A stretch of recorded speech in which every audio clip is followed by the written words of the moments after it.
Hello बच्चों, let's see the question. The question says a point charge Q in vacuum at a distance L from this plane surface of a uniform isotropic dielectric filling up all the half space. The permittivity of the dielectrics equals epsilon. Find the surface density of the bound charge as a function of distance r from the point charge Q. Analyze the obtained result at L tending to 0. ठीक है, तो यहाँ पर बच्चों इस question को solve करने के लिए जो हमारे पास यहाँ की कॉन्सेप्ट होगा, दैट की कॉन्सेप्ट इज, देखिए हमारे पास जो की कॉन्सेप्ट है वो क्या कहता है, E इज इक्वल टू कहता है, E इज इक्वल टू, अगर आपको इलेक्ट्रिक फील्ड निकालनी है, ठीक है, तो आप इलेक्ट्रिक फील्ड निकालने के लिए E is equal to q by 4πε0 r square, ठीक है, इस फॉर्म में लिखते हैं हम लोग। ठीक है, अगर कोई एंगल बन रहा होता है तो वहां पर उस हिसाब से हम लोग एंगल्स का भी यूज करते हैं। अब आपको यहाँ पर क्या निकालना है, आपको यहाँ पर सरफेस डेंसिटी निकालने के लिए बोली है। ठीक है, तो सरफेस डेंसिटी निकालने के लिए आपको पता है, ठीक है, आप यहाँ पर बाउंड्री कंडीशन लगाएंगे। तो एक तो की कॉन्सेप्ट, एक तो ये हो गया, दूसरा यहाँ पर क्या लगाएंगे, you will apply boundary conditions. ठीक है, जो हम जब हम अप्लाई करेंगे तो इसके बारे में आपको बताएंगे। ठीक है, अब है क्या, इन्होंने कहा है कि एक पॉइंट चार्ज जो कि वैक्यूम में रखा हुआ है और उसी का इन्होंने कहा है distance L from the plane surface of a uniform isotropic medium dielectric filling half of the space. यानी कंडीशन कुछ इस तरह से है, इधर फिलिंग है, ठीक, तो एक तो चार्ज यहाँ पर इस तरह रखा हुआ है, एक वन, ठीक, there is a charge one kept here, ठीक, और एक यहाँ पर चार्ज, उसी का इमेज जो है यहाँ पर वो यहाँ पर आपको दिखाई दे रहा है। ठीक, मीडियम वन में है और उसका जो इमेज है वो मीडियम टू में है यहाँ पर। ठीक, तो ये दोनों जो है, ये दोनों दे आर मेकिंग, यहाँ पर अगर इसके रिस्पेक्ट में देखें तो they are making an angle theta. ठीक, यहाँ पर एक एंगल बन रहा है, this angle is theta with respect to this point. ठीक है, अब ठीक, तो ये यहाँ पर कंडीशन यहाँ पर अप्लीकेबल होगी तब, तो इसी के अकॉर्डिंग हम इसको करेंगे। समझाते हैं इस बात को, देखो क्या है यहाँ पर, let me tell you.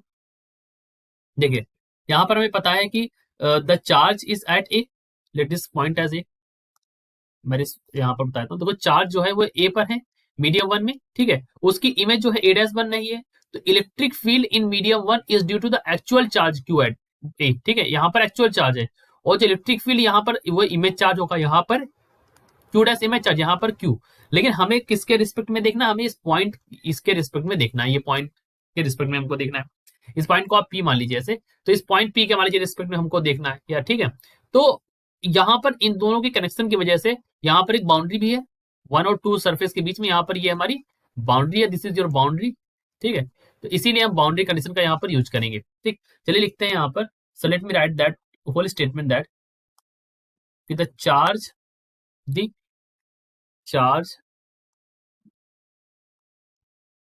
at A has image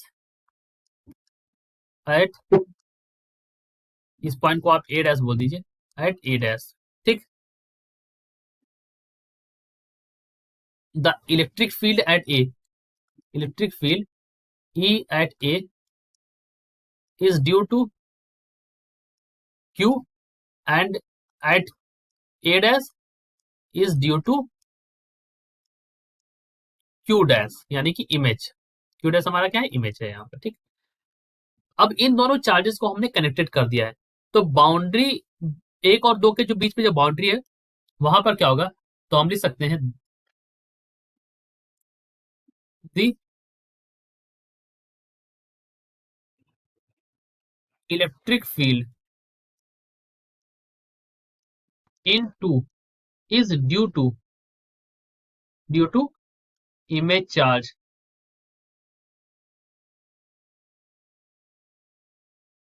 q dash। ठीक है, या आप इसको कनेक्टेड चार्ज भी बोल सकते हैं, इमेज चार्ज है और एंड कनेक्टेड आल्सो, तो इमेज एंड कनेक्टेड चार्ज, यहाँ पर कनेक्टेड वर्ड भी आप ऐड कर दें। ठीक, ये बात हो गई।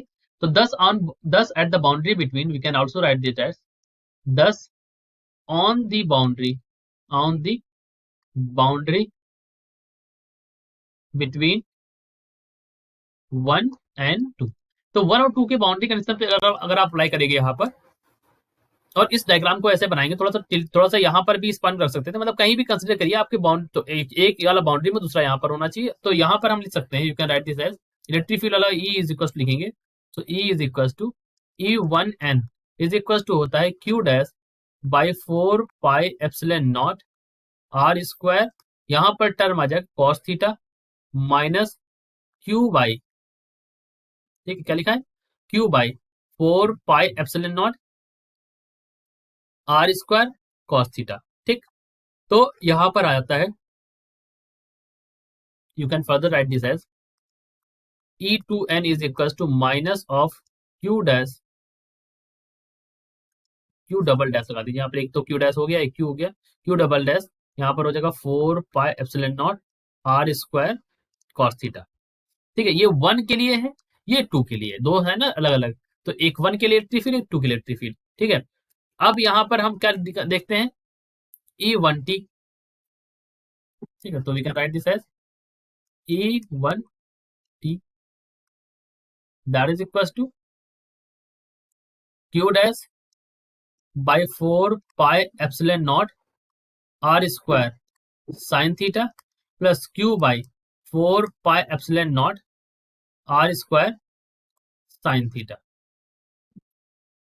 ठीक, इनके रिस्पेक्ट में देखना है आपको, तो E2t यहाँ लिख सकते हैं आप, E2t is equal to Q double dash 4 pi epsilon naught are square sine theta. ठीक है, राइट, तो ये हमारा क्या है, साइन वाले टर्म्स हो गए, राइट, ये कॉस वाला है और एक साइन वाला टर्म हो गया हमारे पास। अब है क्या, देखो यहाँ पर क्या हो रहा है कि मैं ऐसे कॉस और साइन क्या ले रहा हूँ, यहाँ पर पी है, तो जिसके रिस्पेक्ट में एंगल बनना वो थीटा वाला टर्म हो जाएगा, कॉस थीटा के रिस्पेक्ट में लिखा जाएगा, और जिसके रिस्पेक्ट में एंगल नहीं बन रहा है वो वाला टर्म अगर आप देखेंगे तो वो हमारा साइन थीटा के टर्म्स में कहलाएगा। ठीक, मतलब जिसका एंगल बना रहा हो कॉस वाला, और जिसका नहीं बना रहा हो हमारा साइन वाला टर्म कहलाएगा यहाँ पर। ठीक, तो ऐसा ही है। अब हमने दोनों तरफ से देखो, हमने E1 टू E1 एंड यहाँ पर N और T दोनों के लिए हमने वैल्यूज निकाल ली है, तो अब हम यहाँ कह सकते हैं the boundary conditions are, the boundary conditions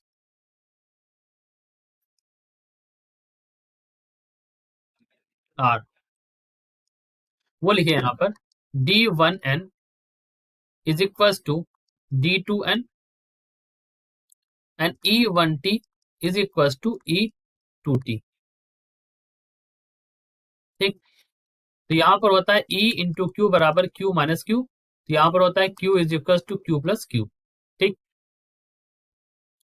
तो इसको सॉल्व करने पर वैल्यू आती है क्यू इज इक्वल टू, यहाँ से वैल्यू आएगी, मैं दोनों वैल्यूज लिख देता हूँ, क्यू इज इक्वल टू आ जाएगा 2q divide by epsilon plus one, यहाँ पर क्यू डैश की वैल्यू आती है epsilon minus one divide by epsilon plus one into Q.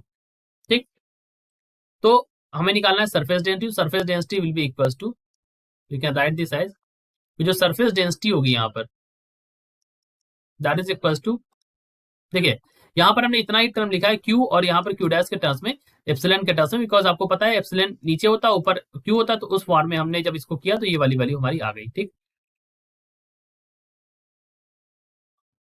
और ध्यान दीजिएगा ये, इसको आप एप्सिलॉन के टर्म्स में लिख सकते हैं। ठीक, ये हो गया, और यहाँ पर ये सरफेस डेंसिटी निकालनी, surface density sigma dash is equal to हो जाएगा P2n is equal to D2n minus epsilon naught E2n।